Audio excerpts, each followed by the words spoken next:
Kinumpirma ng Philippine Institute of Volcanology and Seismology na ang dalawang malalakas na pagyanig sa Davao Oriental ay isang duplet earthquake, dalawang magkasunod na lindol na nagdulot ng pinsala sa ilang kabahayan at infrastruktura. Dahil sa matinding epekto ng pagyanig, idineklara ang state of calamity sa bayan ng Manay, Davao Oriental, matapos ang magnitude 7.4 na lindol na yumanig sa rehiyon nitong Biyernes.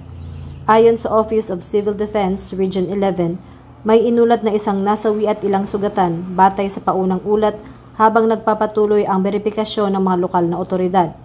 Agad na kumilos ang Police Regional Office 11 na nagsagawa ng relief operations katuwang ang mga volunteers upang maihatid ang pagkain, tubig at iba pang pangunahing pangangailangan sa mga apektadong residente.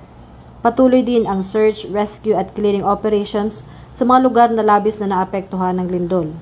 Sa gitna ng kalamidad, nananatiling alerto at handang magserbisyo ang ating kapulisan na patunay ng kanilang malasakit at dedikasyon sa kapwa Pilipino. Tunay na isinasabuhay ng bagong PNP sa bagong Pilipinas ang mabilis na serbisyo, tapat na tungkulin at serbisyong nararamdaman ng bawat mamamayan.